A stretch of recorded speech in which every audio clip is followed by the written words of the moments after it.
Fala, refrigerista, vai tudo bem com você? Eu espero que sim.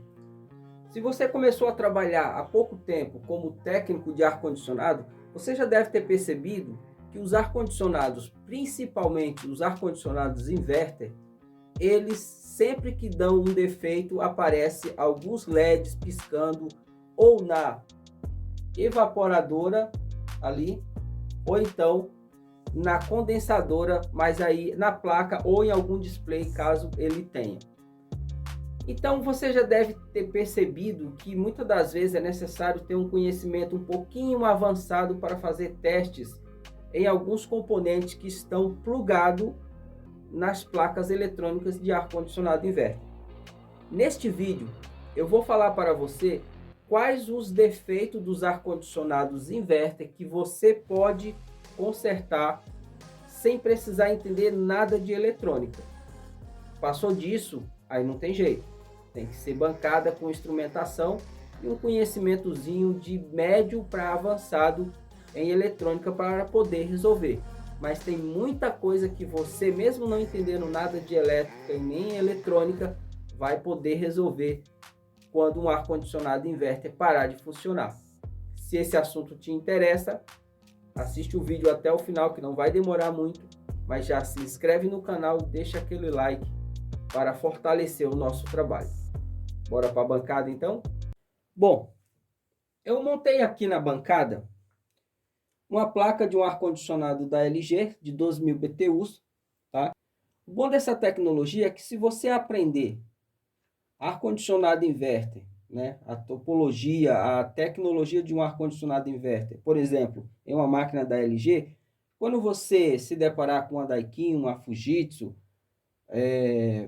uma Eugene, uma Consul, sendo um inverter, todos os componentes delas são comuns, talvez de formatos diferentes, talvez a placa tenha formato diferente, cor diferente, mas você vai ver que é tudo a mesma coisa. O bom é isso, não precisa você fazer um curso de especialização para cada ar-condicionado, né? Até porque no Brasil existe sei lá, umas 20 ou 30 marcas de ar-condicionado, então ficaria muito complicado, né? O que eu quero dizer é que a tecnologia ela é universal, tudo bem? Então perceba, aqui nós temos a placa principal, né, chamada de placa de potência.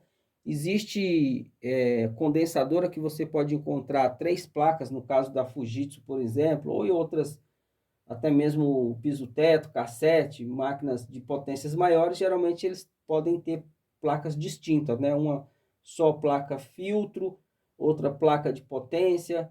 Então, mas isso vai de caso para caso. Mas para não complicar muito, né, para quem está iniciando, geralmente isso daqui já é bastante avançado, bem complexo, né? Então vamos se concentrar nessa placa simples mesmo aqui. Nessa placa simples aqui mesmo, tá? Então na placa nós temos plugado a válvula reversora, que estaria aqui, né? Que não tá aqui no momento, mas ficaria nesse chicote aqui, ok? Nesse conector aqui, ó, nós temos o motor, né, chamado também de motoventilador, que fica na condensadora. Esse daqui é 220, poderia ser BLDC, mas se fosse BLDC 310, aí aqui, ó, já teria um soquete e um drivezinho semelhante a esse daqui, ó. Esse drive não é dela, tá? Esse aqui é de um motor BLDC da evaporadora, mas é algo semelhante a esse aqui. O que mais? Nós temos aqui plugado na placa os 3 sensores, ficam aqui. Esses sensores são sensor de, aqui, começando por esse, sensor de descarga, né, que fica aqui na saída do compressor. Sensor de tubagem, fica entre o condensador e a válvula eletrônica de expansão ou capilar, se for o caso. E o sensor de ambiente, que fica atrás da condensadora, né, para medir a temperatura onde a condensadora está instalada. Tudo bem? Nós temos também aqui esse chicote que dá para ver claramente, o do compressor. Qualquer um desses componentes que pararem de funcionar, que a gente chama de periféricos, né, pode fazer com que a máquina pare imediatamente ou a médio prazo, né? Por exemplo, se esse motor aqui ele é 220, ele não tem um fio aqui, né, que a gente chama um sinal de feedback. Já os motores BLDC, se vier a parar, imediatamente a placa vai saber que ele parou, né, que o motor parou, então ela vai emitir um código de erro de imediato. Ele parou de funcionar, travou, alguma coisa aconteceu, ela vai parar imediatamente.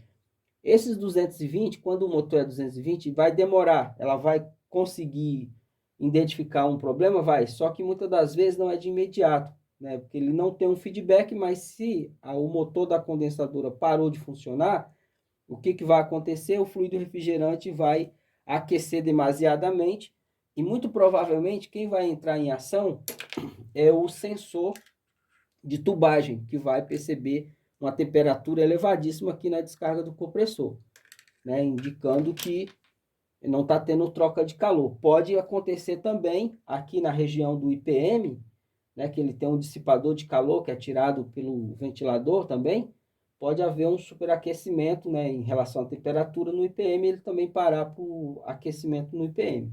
Ok? Isso aqui é um reator, ele fica em série com uma das fases. Muito raramente ele dá problema, né? Questão de curto-circuito, isso aí não existe, porque ele fica em série, né?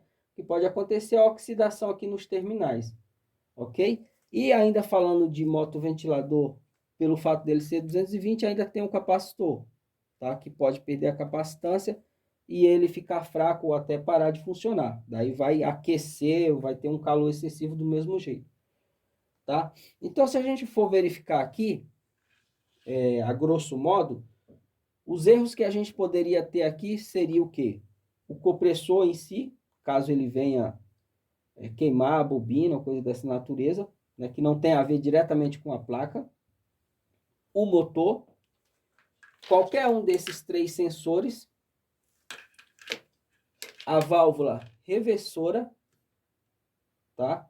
E muito provavelmente aqui, como eu já falei, né, o capacitor. Então, se a gente for contar aqui, nós temos 1, 2, 3, 4, 5, 6, 7, 8, se por acaso der oxidação nos terminais. Então, qualquer um desses 8 periféricos aqui vier a dar problema, não tem nada a ver com a placa. Se você já aprendeu como testar cada um deles, daí é só substituir e tudo bem. Agora, aprendeu a fazer os testes direitinho, não é nenhum dos periféricos que está com problema, aí o defeito é na placa. Neste caso, para resolver defeitos nas placas eletrônicas, aí tem que ser na bancada mesmo, com a instrumentação adequada e, como eu já falei, um conhecimento de médio para avançado em eletrônica de ar-condicionado, que também não é bicho de 7 cabeças. Lembra o que eu falei? Aprendeu sobre uma placa, você desenrola defeitos em qualquer outra, que a tecnologia é a mesma, muda um ou outro detalhezinho. Então é isso, tudo bem?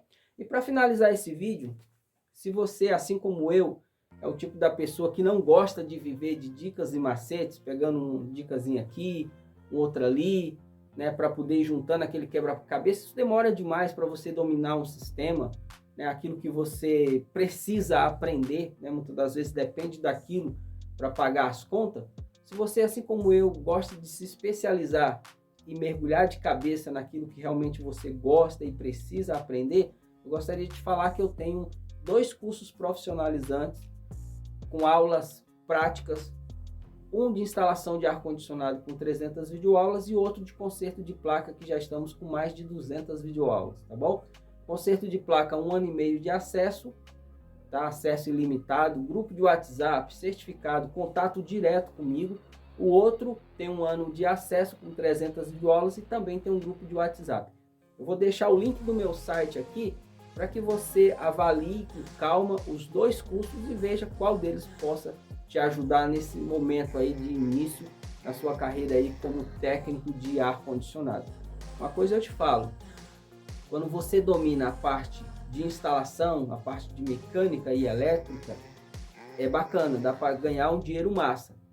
Mas uma coisa eu te falo, quando você domina a parte eletrônica, dos ar-condicionado, o teu faturamento ele pode ir para 5, 6 vezes. Sem falar que é muito mais fácil encontrar na sua região 20 pessoas que trabalham com instalação de ar-condicionado do que 20 pessoas que trabalham, que entendem de eletrônica de ar-condicionado. Então você vai estar super na vantagem se você entender os dois sistemas, instalação e eletrônica, tá? E os cursos que vai te capacitar com aulas práticas de técnico para técnico está aqui no link dentro do meu site. Abraço, fica com Deus e até a próxima.